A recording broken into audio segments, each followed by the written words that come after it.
here at the home of Yoshiki Takahashi, who's the scriptwriter for Coldfish. So I think we should intrude and kind of hit him up with some questions and ask him what's the deal behind the that mad film Coldfish. So let's go into his place right now. Anybody home? Whoa. Hey, Norman. Hey, man. Hey, welcome to my lair. To the lair. Okay. Yeah. Mind if we come in? Yeah, sure. Come on. Okay. Come on in. Here we go. This way. Take your shoes off here because it's Japan. Ah, Japan. Oh, that's right. This is Japan, not China. Well, what's this poster right here? Okay, this one is a present from the Coldfish producer Chiba-san. Oh, really? He bought this a long time ago in Cannes. It's Return of the Living Dead. French poster. Yes. French poster. Yeah. You speak French, right? Oui, je peux parler en français. So what's this say in English? The Return of the Living Dead. And what do you call this in Japanese? Battalion. Battalion. Battalion. Okay. Well, let's talk about Coldfish. Yeah, okay. Come on in. Okay, well, I don't know. Talking about Coldfish, we should just start at the beginning. How did you get involved in that? Okay, I see that how I got involved because the producer Chiba-san is I know him for more than a decade. I've been working with him for the DVD covers, movie posters, and stuff like that. And that he knows that I shoot some shorts and stuff.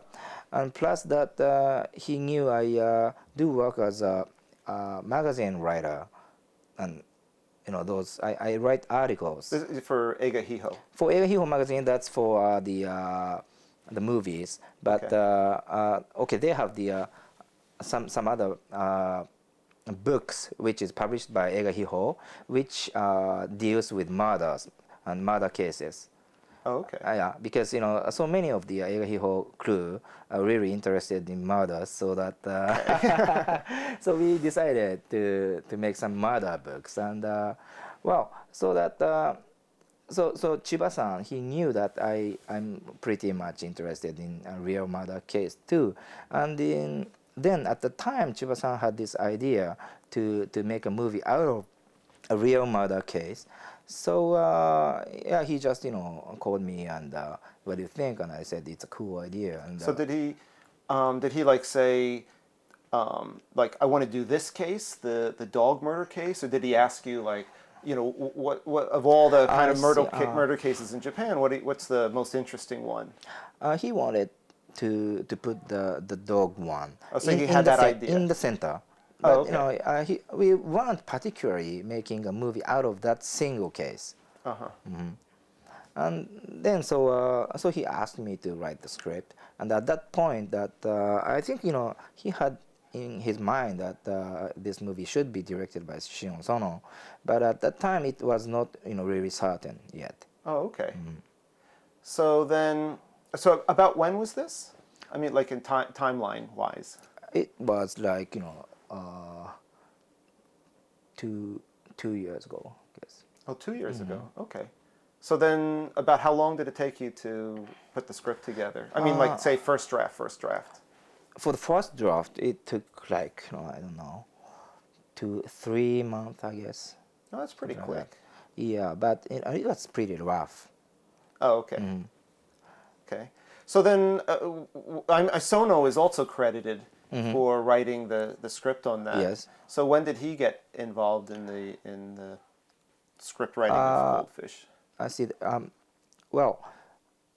We made a few rough scripts, and I made it, but then it was kind of getting in shape, so that at the point that Son Shion was kind of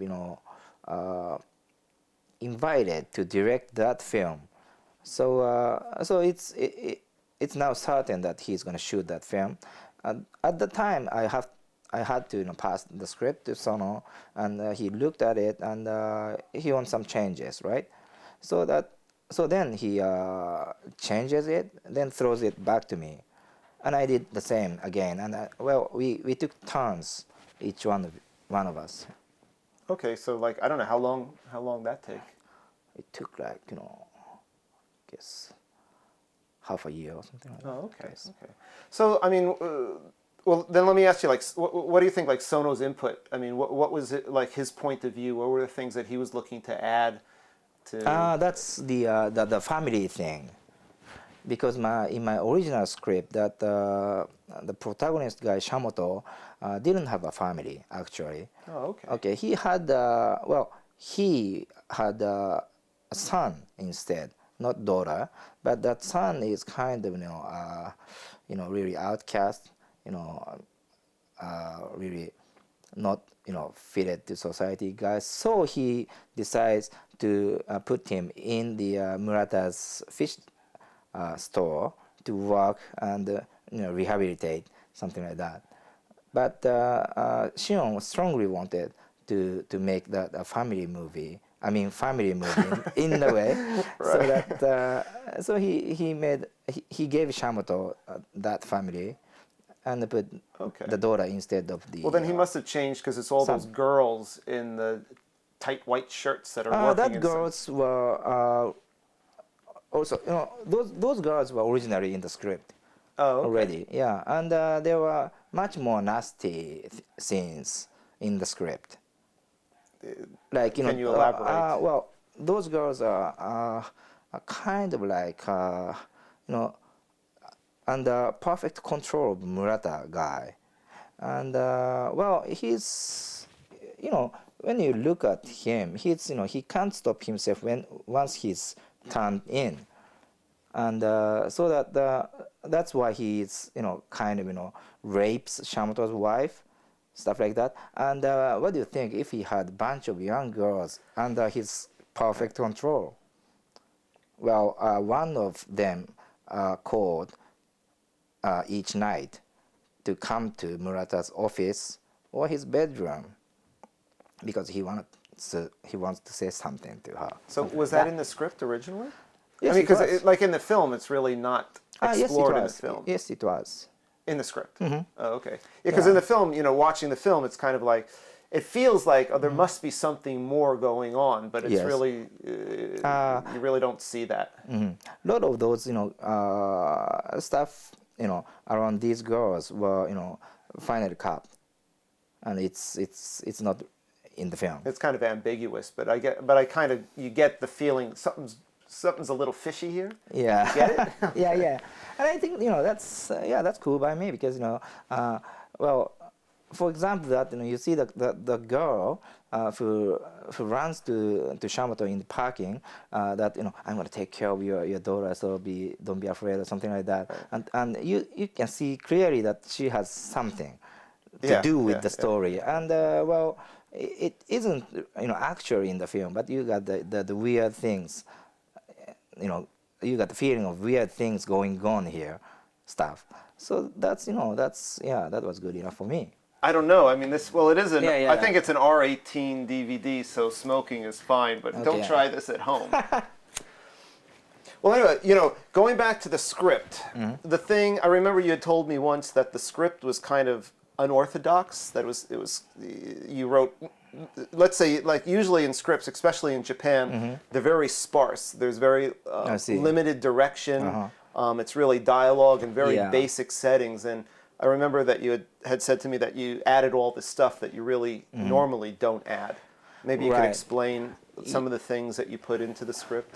Yeah, right. And at first, director Sono was, kind of really angry about that because he thought it was too, pushy on the script that because everything is so specific, and I was thinking that it's kind of a need to put, certain things really specific in that script. Can you give me an example?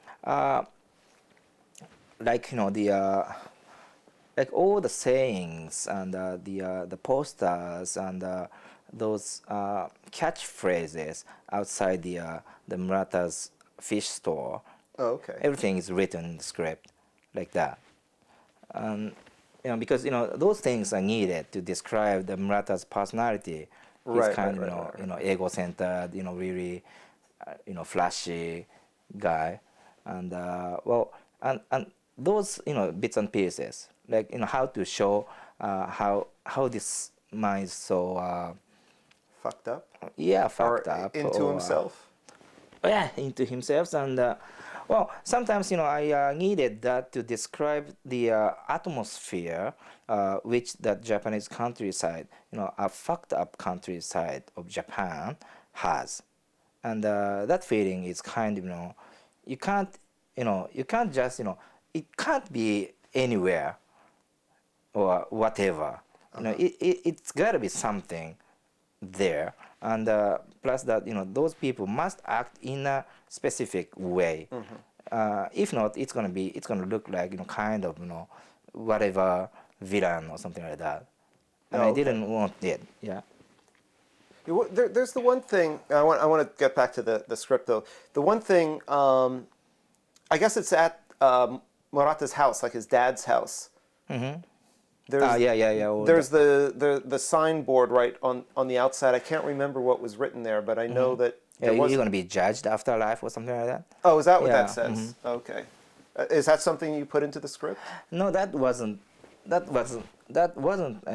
Mine. It was Sono's idea, because I well, since that I'm Sono-san is and I were both raised in a Catholic family, and he's kind of it's his signature to put some those Catholic things in films as a metaphor or whatever, and I thought that it's so continuously he's continuously doing that all the time, so that I thought it might be a good idea if we took all these Christianity stuff out of his film, so that in my script, there was no sign of Christianity at all. And so later on, he when he threw me back the script with his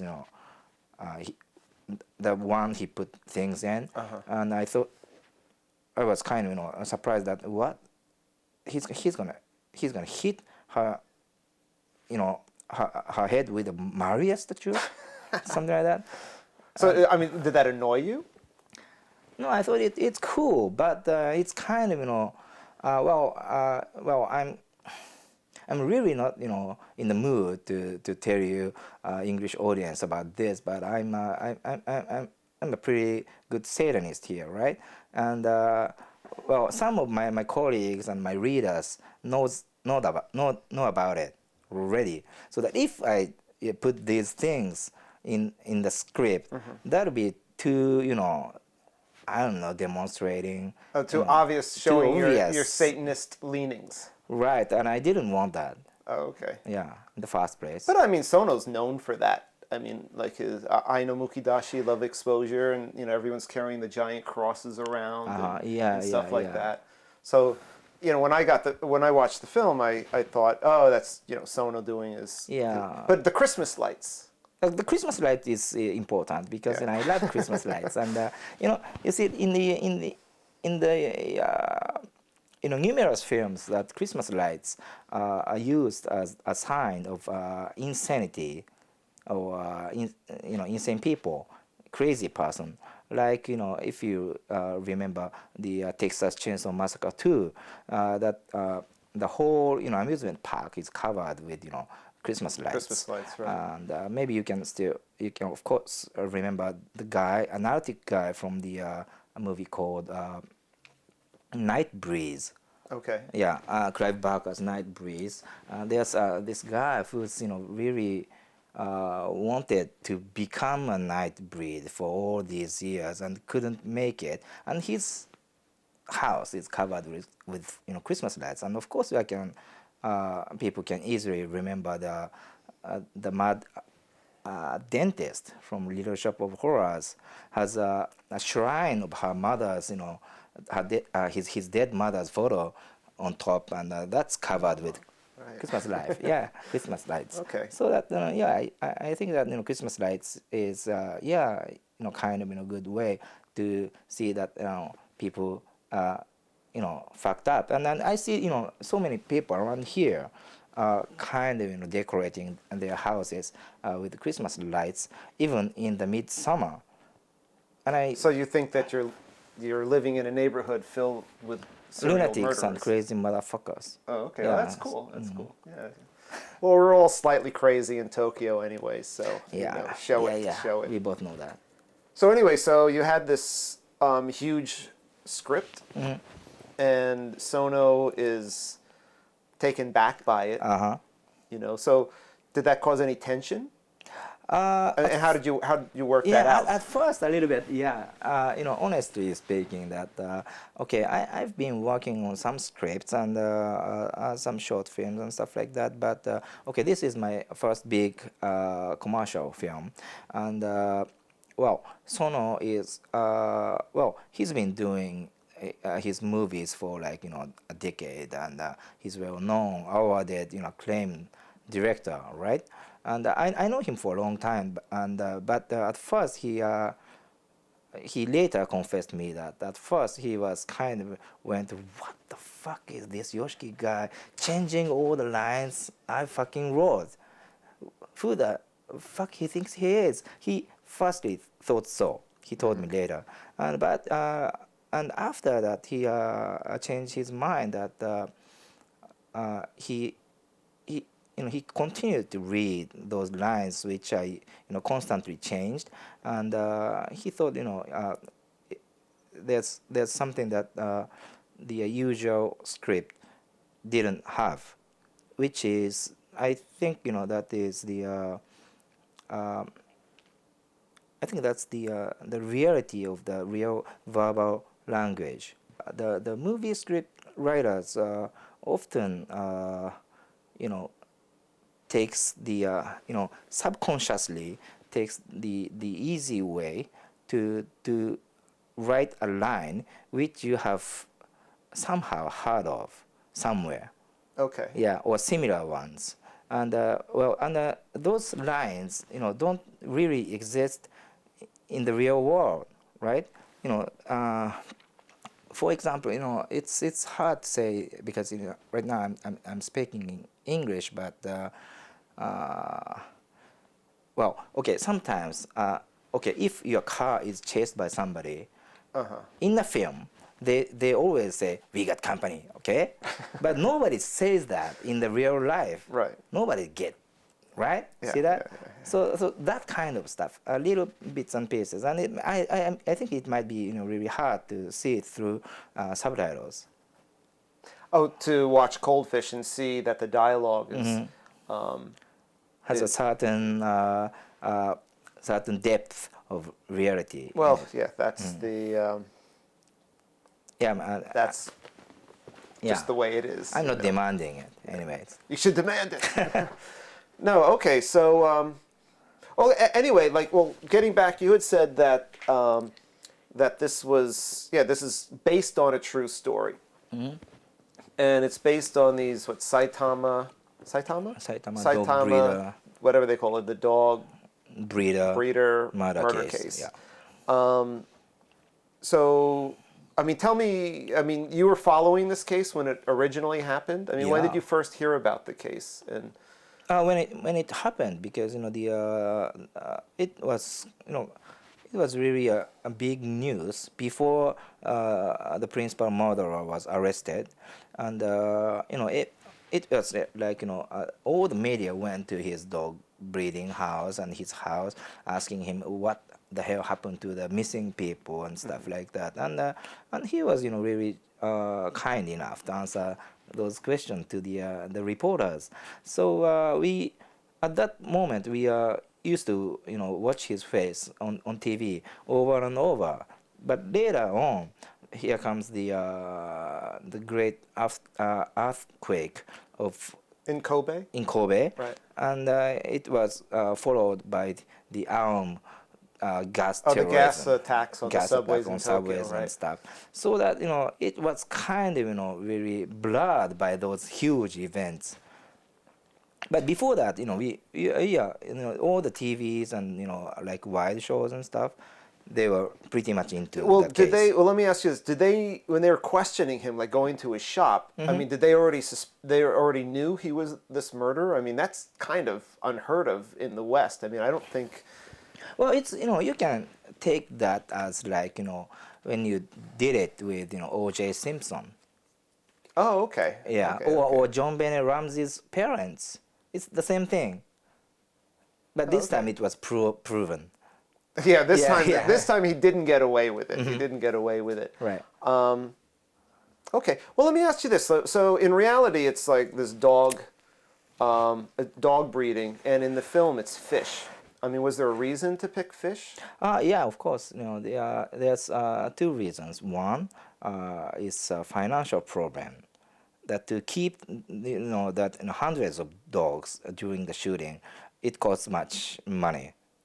Plus, the other reason I like it is because dogs are cute, and sometimes people, okay, we didn't actually believe that, but still it's possible that some audience might end up just looking at cute puppies and stuff.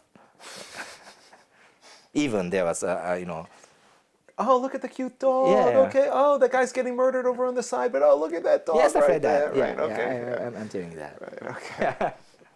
Fair enough. Fair enough. Yeah, but on the other hand, okay, there's a third reason why. It's because that that the dog breeding business is, according to this case and all the other information I had of, it's kind of weird here in Japan. That well, it's about every single business which deals with something you can't really put a price on, like dogs or land or anything that you can't really estimate the value Right. of Right. dog. Right. You do have this like the certificate card or something like Right. that, but Yeah. that's bullshit, right?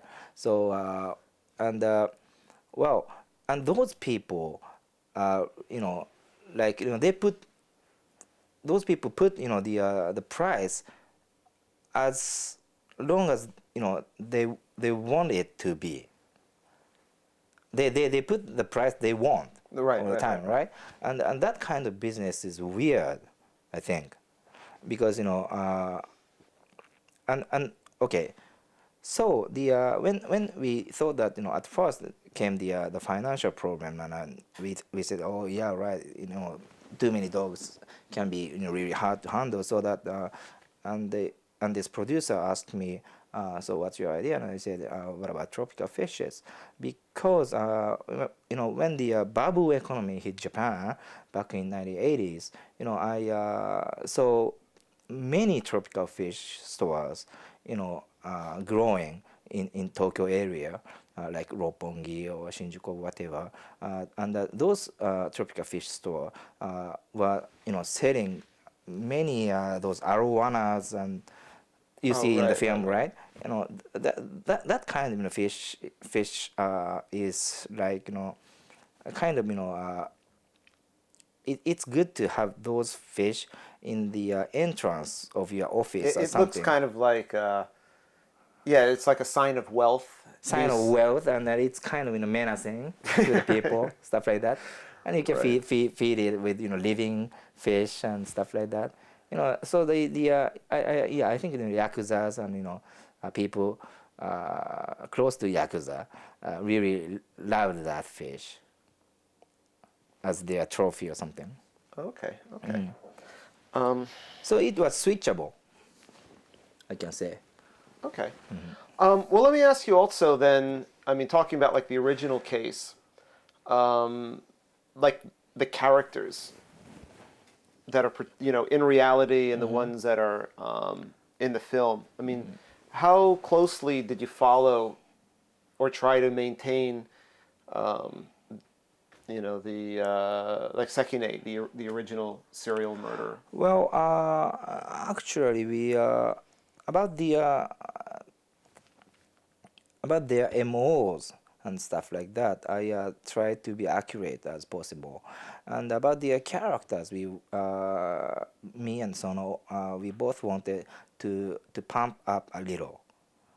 Okay. Yeah, so that Shamoto character, the protagonist, is he's the there's a huge difference between the real co-murderer and Shamoto, because this Shamoto guy in our film is pretty innocent guy, and he's kind of meek, and he just wants his small happiness with his family and stuff like that. But in the real case, he wasn't like that at all, because he didn't have a family, and he was really greedy and stuff like that. So well, that guy has So he was completely kind of changed. similar to the To Murata. to Murata, Uh-huh. right? So Yeah, a kind of smaller one. So Right. that's how he became his co-murderer that easily. okay, In the real case, I'm talking about. right. And the Murata guy is, well, I think that kind of person is, okay.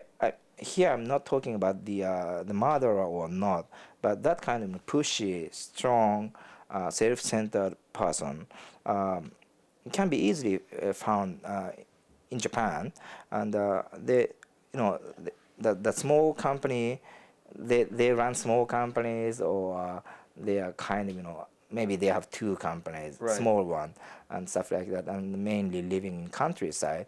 You see a lot of those people, and they are vulgar, and Well, not to interrupt you, but what I think it might be kind of surprising for Westerners, because most Westerners don't imagine Japanese. There are Japanese like that, but there actually Yeah. are. They actually are, because that's what we really wanted.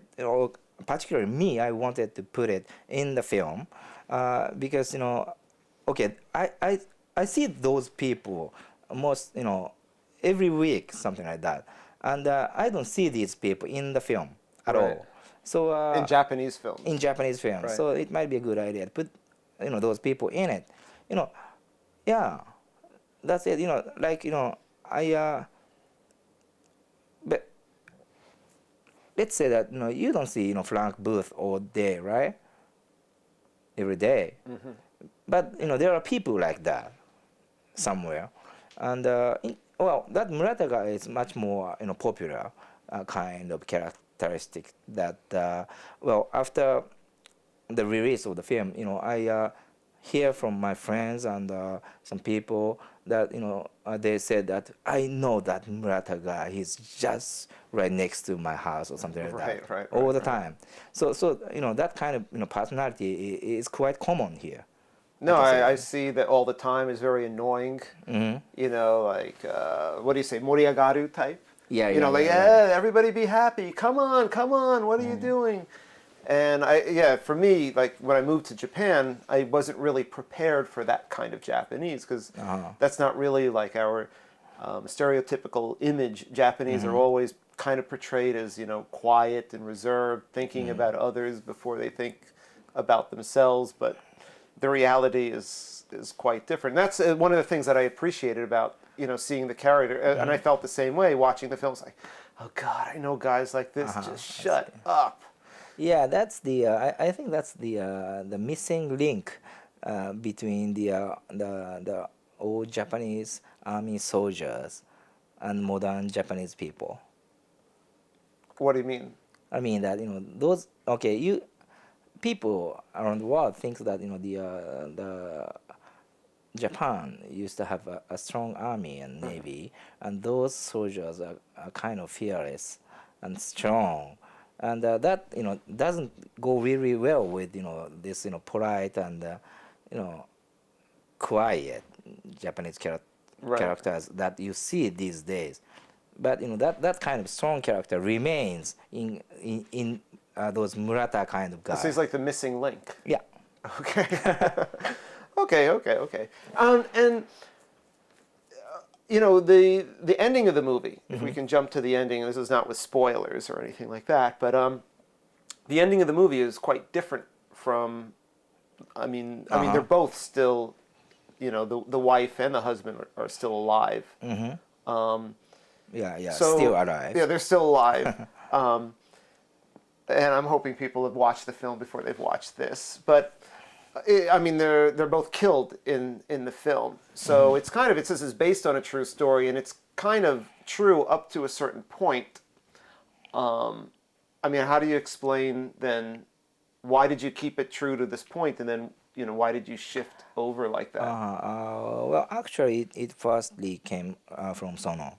That I wanted to, at first, when I was writing the first draft and something like that, I was thinking that this Shamoto guy should stay meek until the end, and he gets more humiliated than ever in the movie history.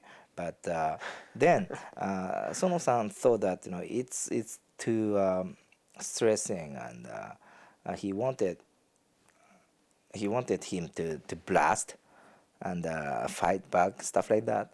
And well, I kind of thought of that idea too, but well, I wasn't quite sure if I could write it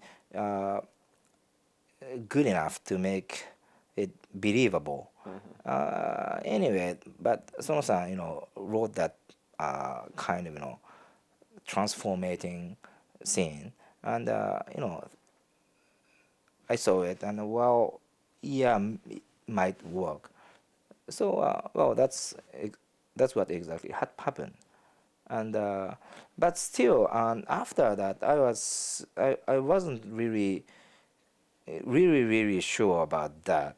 So we had like 4 5 other endings. Oh, really? Yeah, than what you say, really.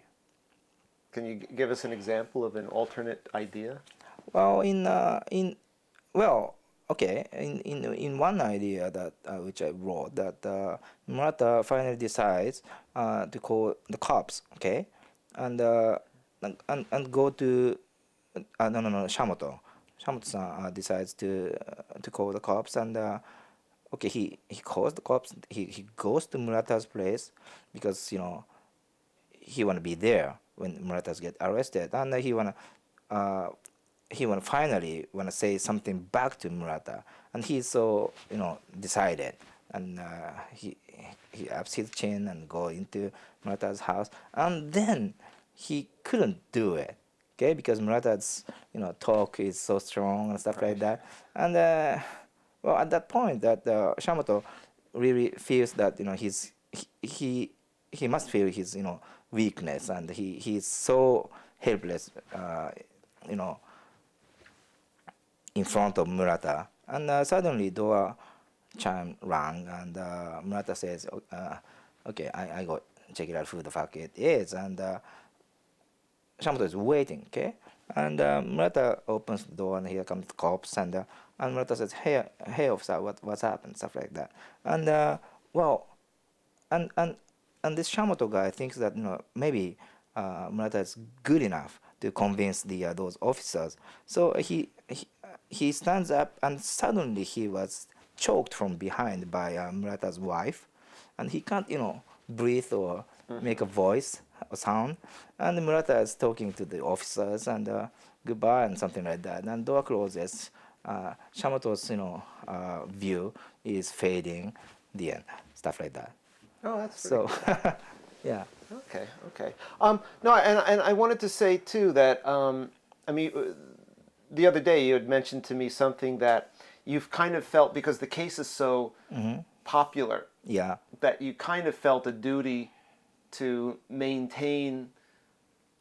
Oh, Yeah. No, I just what. Well, that's specifically talking about MOs. Oh, okay. Okay. Yeah. No, I love it. It's like Yoshiki, you said it's like this is one of the most beloved serial murder cases in Japan. I think so. I believe that. I mean, a beloved murder case. Okay. Yeah, like yeah, like British people love the Jack the Ripper case. Americans love Manson. Okay. Well, Yeah, stuff like that. love. They're very keenly interested. Okay. They're Okay. very I can say interested in so. these I can cases, say so. Okay, so I mean, it is a pretty high-profile case. So, do you think that was part of the interest in Japan? Like people seeing, like, it doesn't seem that there's a lot of films in Japan, like real crime stories in Japan. There were during the 70s to mid 80s. There were a bunch of films which are based on true crime case. and it suddenly kind of disappeared. I think it's because at that moment people suddenly realized that it might be savage to make a film right after the murder, and don't even think about the victim's family and stuff like that. So well, yeah, it's right now it's difficult to find these films, not much, but there are some. Okay. No, it seems that I don't know how to describe the atmosphere in Japan in a lot of ways, that Japanese cinema used to be much bolder than it is today, that there's a lot of, since the bubble time, Right. there's a lot of self-censorship and people, oh, we shouldn't show this. Like this, the effect of this would be no good on people. And one of the things that I think is interesting about Cold Fish is it's almost like it's trying to say like screw that, And Cold Fish was an extremely, I think, very well received in Japan.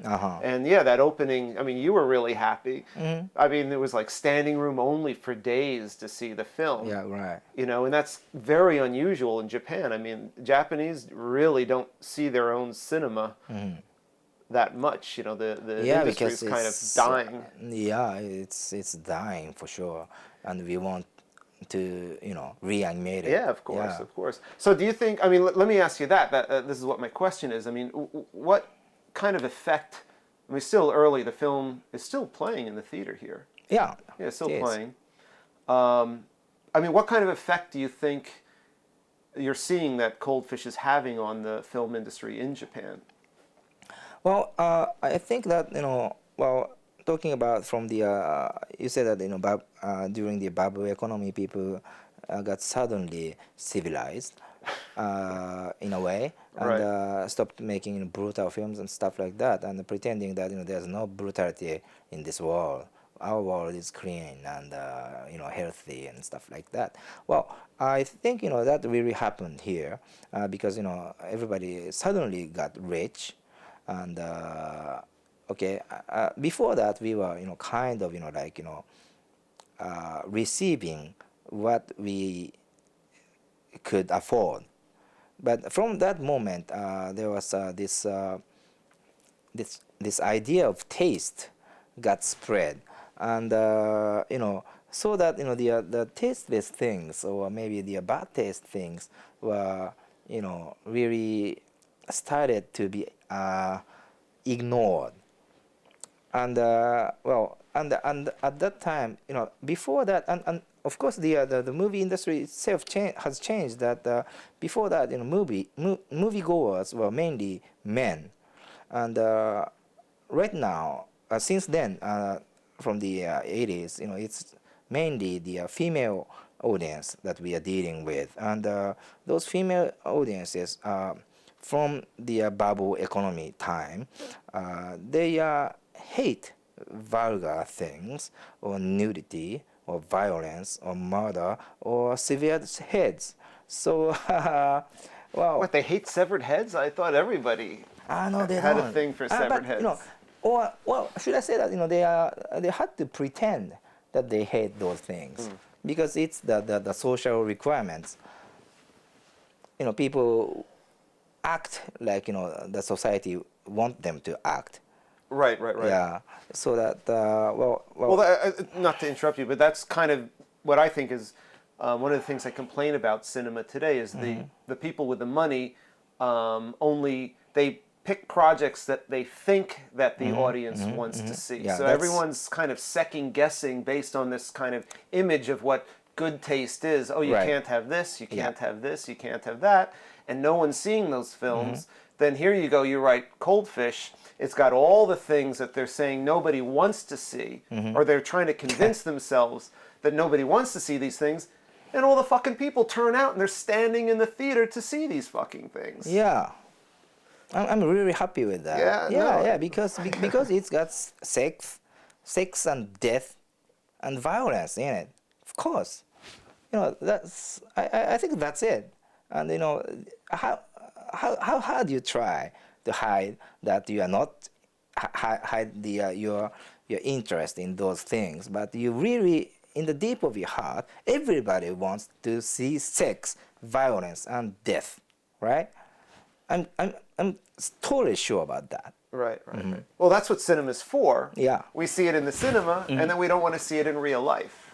Yeah, right. Yeah. Yeah, Yeah. you know, Yeah. so... No, it's actually interesting. I mean, I have friends of mine, like young female friends of mine, that are... And I think this might be kind of a difference, say, from the bubble time women who still have this idea of what they're supposed to like and supposed to watch. But I kind of see like even a new breed of women that are young and beautiful, and they also like to see the violence and the sex going on. So I still think the audience today, even the Coldfish audience, is a lot of women. But it's a kind of a new Japanese woman that doesn't mind seeing this kind of stuff because it's just exciting. You know? That's a good omen. Yeah, it's a good omen. And they're sick of dog movies and Dog movies. Yeah. cancer movies, which there's like a Yeah, cancer movies. Yeah. Yeah, okay. Tear jerking exploitations. tear-jerking exploitation. Yeah, so and not that there's anything wrong with those kinds of films, but I mean, no, it's just I think it is wrong. it is wrong. It is wrong. Yeah. Well, maybe you could do a film where you've got a serial murderer who's dying of cancer. Well, that's And so serious. he's got a little pet dog. Then you can get everybody. Yeah, no. I was saying that just chatting with my friend, and we were saying that if somebody's gonna die from cancer in the film, I wanna see million people die of cancer at the same time. That could make a good film. A good cancer yeah, film. Yeah, good cancer film. Okay. Yeah, or maybe human eating dogs or something like that. Zombie Yeah. dog films. That's what we need in Japan. Yeah. Well, let me ask you also about the Coldfish, the shooting. You went to see the shooting? Yeah, several times. Yes. Yeah. I mean, why? Usually writers don't go.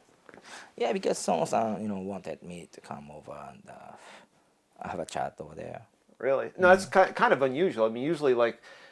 Yeah, and I really wanted to go there too. Yeah. Because I wanted to see how those writing turns into the set and actors, everything. So what was the atmosphere on the set like? Well, it was really it was really there was always this tension. Still people are working really hard, and I think it wasn't like somebody's yelling at somebody all the time or something like that. No, they are they are just doing their job as good as they can. And the one thing is that it was totally cold. Oh, It really? was it was early in January in the mountains. Oh, so, man, that's awful. yeah, it was freezing, really. Really. So that when this Murata and his wife are kind of dismembering the body in the bathroom, that room is kind of -0 Celsius, right? I think you can see steam coming up Yeah, in yeah, one yeah, thing. right. So when I'm watching the film, I'm like, oh, that's because they say that when you cut someone's body open, that steam comes out yeah, of it. I was right. like, oh, that's pretty cool. Nishimura did those effects, didn't he? I didn't know that. I think Nishimura did the Maybe the bodies for it. Nishimura-san is usually shooting his movie in the winter, Yeah. so maybe I don't know. Oh, okay, or maybe Taiga, or one of the guys. I mean, I see. think that I didn't hear of that trick before from him. of the what? Of that steam is coming up. But it from- might have just been because it was so cold Yeah. anyway that Right. anything you put out is going to steam because you Yeah, know. right. No, Japan gets pretty cold in the winter up in the mountains, Yeah, I wanted to mention this too about Coldfish is that the like the film, like going back, the film is based on a true story. Yeah. But it completely deviates and goes away from the actual real case. So I mean, Well, I what's think- that all about? Well, I think that is quite common in cinema, because if you think about the infamous Edogain case, that it made at least 3 films out of it. That case, single case. One like Texas Chainsaw Massacre, and Psycho, right. and Deranged. Deranged, Right, 3 completely different films, and each one, they are all based on the true case, and well, they they made the story more fantasized, and well, they used their imagination to tell that story in a different way, so that we were actually doing the same thing, I guess. I mean, because it's almost like when I look back on Coldfish, like Shamoto, it's almost like a coming of age movie, like a Seishun Eiga, Shamoto. Like he's this meek character, and then he goes through this thing, and then he becomes a new person. That's kind of like, actually, I just did you think about that when you were writing? Like, this is his, like. Yeah, I was really thinking about that, because in a way it is Alice in Wonderland kind of story, and you can say that if you talk about Alice in Wonderland, like David Lynch's Blue Velvet is on the same structure, right? And I'm not saying that Blue Velvet there is a straight influence from Blue Velvet. Right. Okay, they both have the strong manly character, a bad guy in it. But I don't say call that straight influence. But both films have the same the archetype of storytelling, which is in an easy way you can call it Alice in Wonderland way. And and I hope the British audience like that stuff. Well, one other thing is, like, sometimes some people claim there's like kind of misogynistic element inside this film, and I'm just, how would you answer this criticism for like kind of anti-woman?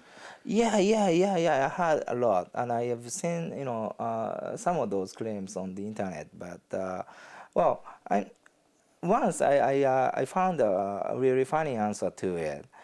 On the internet, it was not me saying that, but I felt kind of similar way. This guy, said that this movie, no, the woman who is claiming that this movie is misogynic was saying that women are treated like shit and raped and beaten up and stuff like that.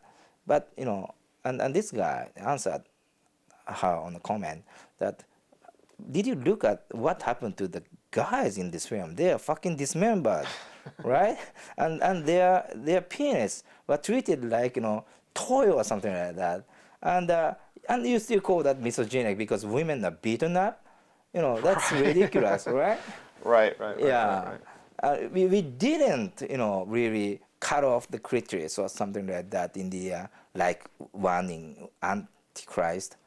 Or like with your beautiful artwork right here. Yeah, right. We didn't do that, right? Yeah. We wanted to, anyways. Actually, I wanted to. Okay. But anyway. So well, I can say that the Murata's character is he's really sexually harassing guy and misogynic personality. But that doesn't make the whole film misogynic, I guess.